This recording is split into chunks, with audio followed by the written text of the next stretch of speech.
Hey guys, it's John. I'm playing some 3-minute, and I've got Kaspkarpov as an opponent. This guy is a combination of Kasparov and Karpov. That's intimidating. That is very intimidating. That would be quite a good player, you know? I'm going to play c5 here. This is a good move against this b6, b5 idea. Now the plan for white is to put the knight on f4 and develop the bishop through e2, typically, this line. Kaspkarpov. Let's see if this guy is anonymous. Pretty good 3-minute rating, though.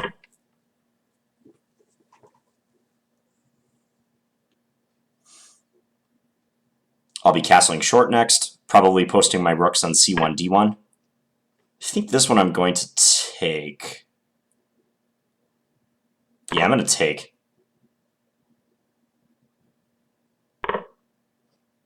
Castle.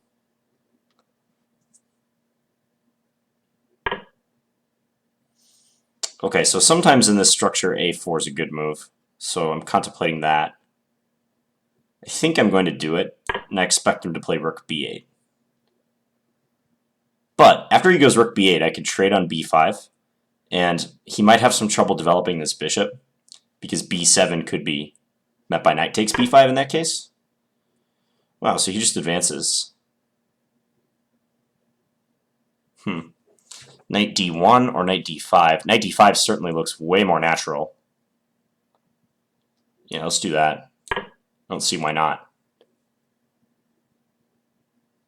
This looks way, way more natural. Now he's got two things hanging. Both of these pawns. Also, like if this knight moves, bishop b6 might be an issue. I don't think b4 was good. It's too loosening. But we'll find out. Yeah, okay, so I can't go knight b6 right away. Or I could, but I can't move my knight then. Like, let's say he plays like queen d6. I couldn't move my knight because my queen is pinned. So I could just grab a pawn now. I could also take and jump my other knight into d5.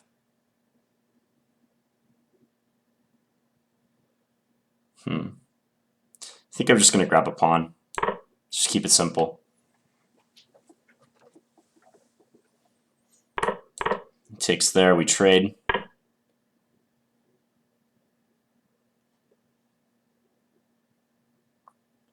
Just do this. If he goes rook b8, I think I'll play knight b6.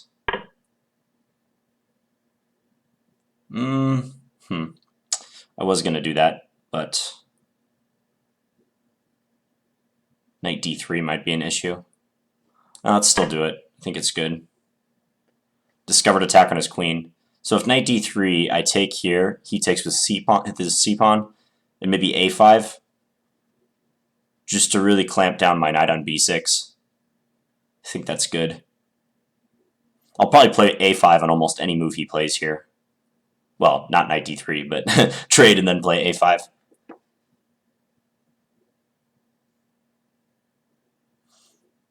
Let's see how he handles it. He does jump in. Okay, so I'll do this. Because I'm not worried about this pawn at the moment. We've got that under wraps. Okay, how about put queen c5. Just attack the bishop. Oh, b2's hanging. Whoops. Whoops, whoops, whoops. Okay, let's do that. Comes to c2. Let's just sack the exchange. It's going to remove some of the pressure. At least I hope that clarifies the position somewhat. I mean, I have two pawns and the knight for it. This rook is somewhat under pressure too. Let's go g3. Okay. f4. Yeah, and if he takes, I have e5.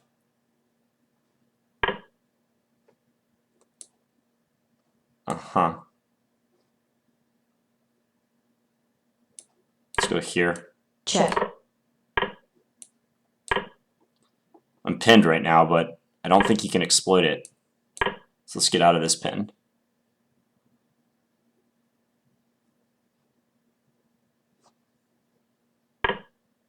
G5, wow. Can't go knight d5. Let's go here. Let's attack that pawn. Check. Wow, really? Time warp. I don't see what that does. You gonna go f5? Nope, doesn't go f5. Let's go here. Let's just guard everything.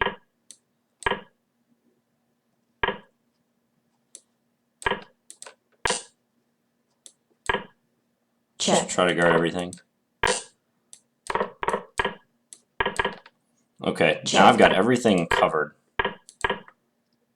Yeah, okay. And also I was a little faster at the end too. Let's take a look at that. So this line is, those who have watched my channel know that I like this move, knight ge2 on move 6. This line a6 is one of the ways black can handle the position.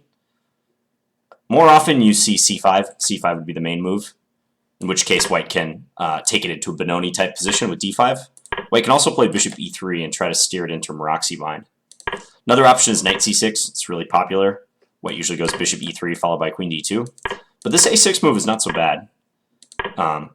The other day I posted a game where I played Daniel Naroditsky, and we had, in that game, I believe this exact same position through here. And I think he also might have played rook e8. He played rook e8 or bishop b7. I can't remember which. But it was very similar. And also in that game, he advanced c5, and I played an early capture on c5. I think it's good to clarify that structure immediately and get control of the d-file. Also in that game, I managed to go a4 as well. In that one, it was slightly different, and I'll post this game in the comments, by the way. He kept his pawns here, and then after a few more moves, I'd say around maybe move, I don't know, 17 to 19, somewhere like that, I played a4 with the intention of trying to get him to play b4. And then I did a reroute of my knight. I went knight b1, and then tried to get it through d2 to c4. So a lot of this line revolves around the queenside construction for black, because white's majority over here is pretty solid, and it's not going to advance at the moment. But the queenside is kind of up in the air. It's more of a fluid structure for black, and white can try to exploit it, like almost doing like minority attack style position or scheme by playing like a4, as I was talking about. So it's interesting that he played c4, maybe trying to establish his own structure and asking me what I plan to do about this chain of pawns. But it seems like a4 is a good reply. The most consistent move to keep this structure together would be rook b8. But after rook b8, I take, and I was just thinking rook fd1. And I think he has some problems coordinating, because I was saying bishop b7 is always going to leave the b5 pawn hanging. And I have control over the a file, and he might have some problems down the d file because his knight on d7 is pinned.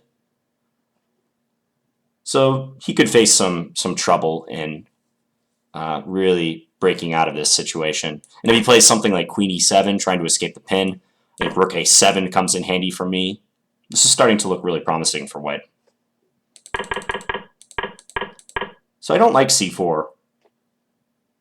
Possibly I'm being too critical of his position, but let's see. Yeah, Engine thinks this is already really good for white. Just says bishop b7 instead. I think this eval is inflated, though. I don't think white is that much better in this position. That's a lot. Interesting. So, yeah, likes that I go a4. It's almost mandatory that white play a4. Because if white doesn't use the rook pawn to break this up, then I don't really have a plan. I could play some generic move like rook fd1, but if I don't make use of my a-pawn lever quickly here, it might disappear. He might get a chance to play bishop b7, maybe reinforce that b5 point with bishop c6. The only other active thing white can really do here is plunk a knight on d5, but that's not devastating for black by any means. Okay, so yeah, the computer really starts to like my position now. Take, Bishop e6. I did this. Okay, that move might have been a mistake. Bishop b6. Maybe I didn't give that enough thought. Because I mentioned how in this position after knight e5, bishop b6 I didn't think was that good because let's say he moves his queen. I can't go knight c7. Well, I guess for a couple reasons, but main one is that my queen is hanging, but also the bishop would be loose on b6. So once I saw that that wasn't possible, I kind of discounted bishop b6 in future lines. So that's my excuse for not really looking at bishop b6 here, and instead playing rook fd1. Oh wow, really does not like my position now. Knight b6. Really? What did he miss? Oh wow, bishop d4. Huh. That would have been a nice move.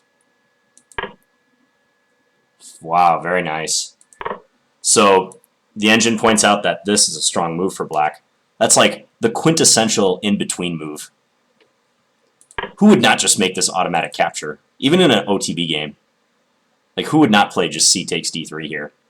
But bishop d4 is strong, exploiting my shakiness on this diagonal.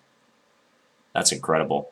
Okay, so let's look at a few lines. Like, if I take his bishop, he takes with the queen. Check. Say I move my king, and rook takes b6. Yeah, and I'm going to be down a piece because he's going to take here next. Or queen c3, swap the queens, and then take on d3. Winning for black. Beautiful move. And his threat is just simply to take.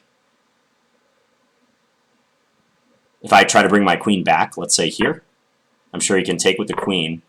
Now he's got two attackers on e3, so I have to address that threat again. And there's just no good way to do it, because as soon as I address the threat, my bishop on d3 is going to hang. This makes for a good puzzle. Okay. So, luckily, yeah, he took back instantly. Neither of us saw that, needless to say. I went here, trying to disrupt his bishop. So when he played bishop e5, I kind of figured queen h4 was on the agenda for him, going after h2. Guess f4 was stronger, though. Yeah, I could see that. Because it might be beneficial for me to try to shut this bishop out of the game, because it really had a lot of influence on this diagonal soon. So bishop e5, queen c5. This is a good maneuver, bishop c2. If I can consolidate in this position, I don't think white's much worse, but I'm probably going to have to stamp out his activity to get there. So I was wondering about bishop d4. Bishop d4, I think I would have played queen f2. Yeah. So if something like this happens, I think this is okay. You know, in these positions where you've sacrificed an exchange, and let's say you have a rook and a minor piece left, rook and knight or rook and bishop against your opponent's two rooks, it's really beneficial most of the time if you can keep that remaining rook on the board that you have. So in other words, don't go into like a pure rook versus whatever minor piece scenario you have.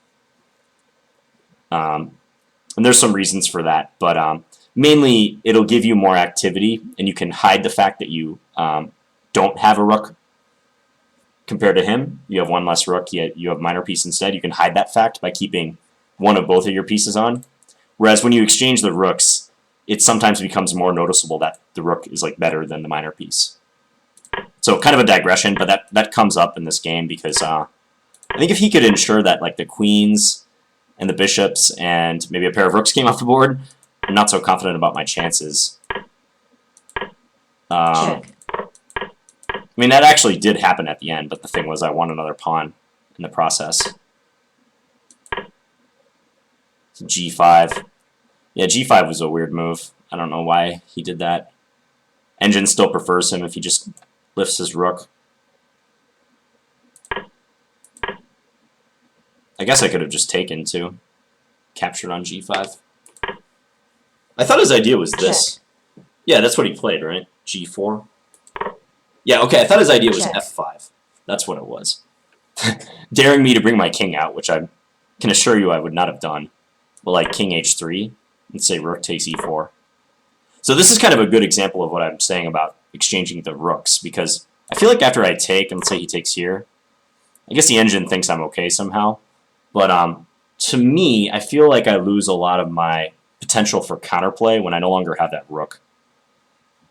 Like now I'm relying on this far-flung knight to give me play.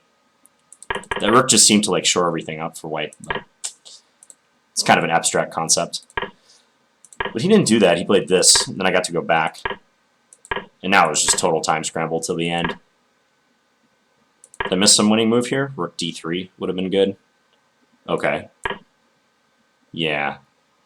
And then wherever his queen goes, I'm going to have some sort of knight jump, like knight e7, and pick up his rook. Okay. Yep, complete time scramble at the end, so... Check. Yeah, in this situation, I didn't mind because... Oh, actually, he missed rook d3 check. Scratch that. I did mind this scenario. Never mind what I just said. But, like, okay, when he plays rook b2 and now I get my knight to d5, this is nice because white has everything under wraps. I've got everything, all my weak points secured. Check. And then he ended up flagging. Okay, interesting game. I'm still amazed by that bishop d4 move. I'm trying to make that into a puzzle. Alright, well thank you guys for watching. I'll be back later today with more videos. Talk to you guys later.